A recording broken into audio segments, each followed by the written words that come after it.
Nikki Sixx doesn't like to see artists that are still trying to act 25 and they're 65.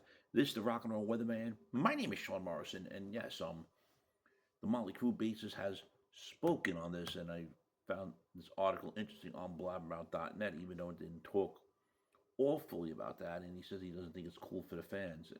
And right now, I don't know any artists that are 65 trying to act like they're 25. I mean, if the artist can go out there and perform still, I am totally down with it. He recently did an interview with Dustin Grove, who's a news anchor and reporter for WTHR TV, which is at Channel 13 in Indianapolis, Indiana. He spoke about his creative process has changed over the course of the band's 4.5 decade existence, and I get what he's trying to say with the music changes and everything. You evolve as a person, as a lyricist, and that's been said by lots of artists, and I do agree with him on that. Don't get me wrong. Like you're not gonna have a second shot at the devil and keep repeating it. It's like Bon Jovi having the slippery when wet and repeating that a few times. But he goes on to say in the interview that the lyrics to Home Sweet Home were way different than Shout at the Devil. As we go, they just keep evolving. You stumble upon some different ways of writing. And you guess you keep on chipping away the stones to speak. And he goes on to say when he comes hitting the road, they're not in a rush of it. Not in his case because he's got a 6.5-year-old daughter who's amazing. So he doesn't want to be in a rush because he can enjoy the part of that and go play with the fans. He says it's about balance. Then he goes on to say life changes, man. It's cool. It changes. The thing that he doesn't like is when the artist still trying to act 25 when they're 65. He doesn't think it's cool for the fans. Evolutions. We all age. We all change. We have different interests. Motley Crue seems to have written that pretty good. Just letting it be real. And I'm not saying every Motley Crue album has sounded the same because honestly it hasn't. I know I don't really listen to them anymore. This is me personally talking.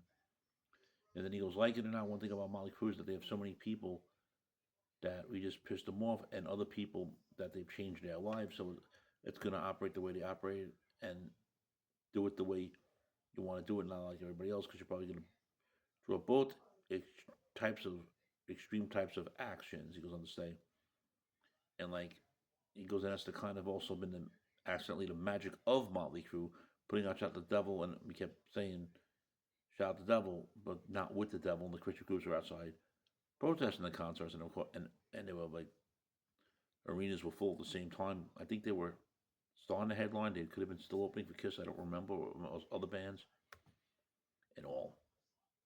Friends, if you're not subscribed to the show, Morrison, YouTube channel, please do so. Everyone else has to subscribe. We thank you very much for the continued love, honor, and support.